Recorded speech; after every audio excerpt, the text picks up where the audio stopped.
예, 홍순례입니다. 많은 성원 부탁드립니다. 이번 시간에는 세 여자의 납치와 예지적인 꿈의 세계를 다룬 소설 백년화의 제3회가 되겠습니다. 다만 하연은 방현종과 양귀비와의 사랑이 있어 양귀비의 비극적인 운명으로 끝난 것처럼 자신의 운명의 길도 양귀비처럼 비운의 운명의 길을 걷게 되지 않을까 두려워지고는 했다. 하지만 꿈속에서 화려하고 아름다운 단풍나무의 밑동이 파여나가면서 가지 한쪽이 부러져 나가기까지 하였지만 이내 묵중한 나무의 도움으로 다시 푸르름을 드러내었듯이 한때의 어려움이 있게 될 수 있지만 결국은 좋은 만남의 인연으로 이어질 것이라는 생각을 해오고 있었다. 그랬었다. 하연의 꿈속에서 화려하고 아름다운 단풍나무를 지켜주었던 묵중한 단풍나무처럼 인혁은 단아한 귀공자 같으면서도 믿음직한 인상을 주고 있었다. 이렇게 첫 인상에 호감이 가는 편이었기에 하연은 매니저가 소개한 인혁에 대하여 강력하게 반대하지는 않았던 것이다.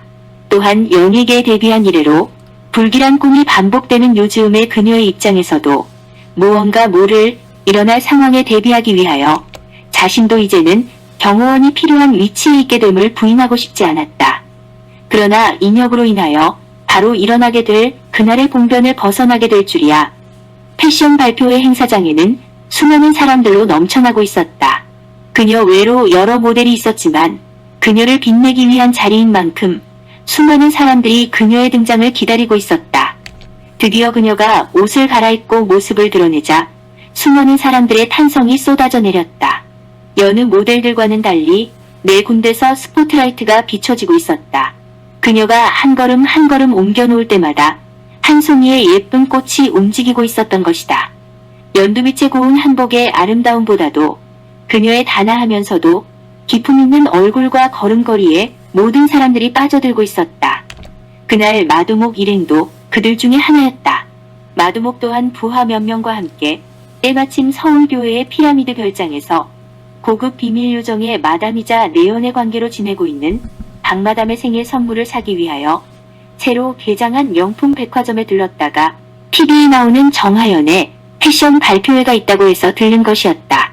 정말로 아름다운 여인이구나.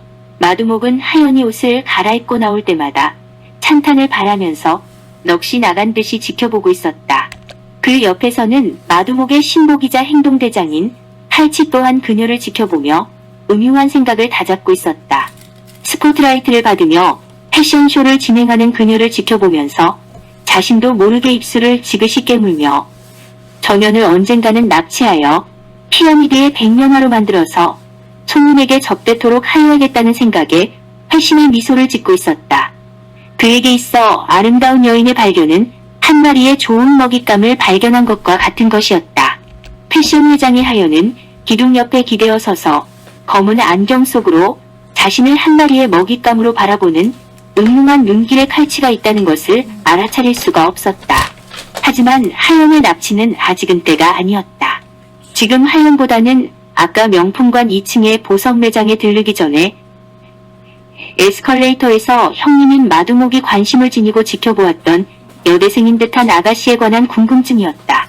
그동안 가까운 곁에서 마두목을 수년간 모셔왔지만 형님이 여자에게 관심을 드러내 보이는 것을 본 것은 처음이었다. 칼치는 오늘 마두목에게 무언가 이상한 것을 느낀 것이었다. 마두목이 평소와 달리 어느 순간 칼치가 말을 하여도 마두목은 미처 알지 못하는 것이었다. 명품 백화점 개관 기념행사를 맞이하여 백화점 안에 많은 사람들이 붐벼서 그런 것이 아니었다. 마두목을 바라보니 초점을 잃은 듯이 한 여자를 멍하니 쳐다보고 있는 것이었다. 흰 블라우스에 꽃무늬 실크 스커트를 입고 챙이 달린 모자를 쓴 해맑은 얼굴의 그녀가 거기 있었다. 친구인 듯한 두 여자와 함께 무언가를 제잘거리며 다가오고 있었다. 세 명 모두가 늘씬한 몸매에 상큼한 젊음을 발산하고 있었다.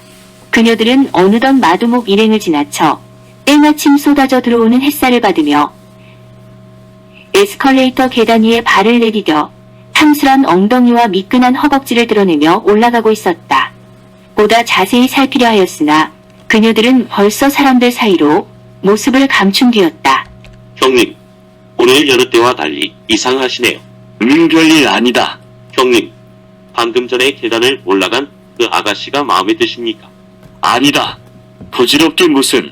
하지만 마두목은 그녀의 해맑은 얼굴과 옆으로 지나가면서 흩날리던 머리카락의 내음을 떠올리고 있었다. 10여 년 전에 지금은 자신의 신복이 되어 있는 칼치가 찌른 칼의 허리를 다친 이후에 그 자신이 여자에게 관심을 지녀보기도 오랜만이었던 것이다.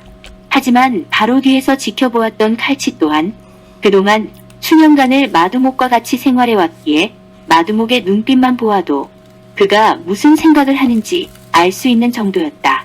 그는 마두목이 그녀에게 마음을 두고 있다는 것을 순간적으로 알아차렸다.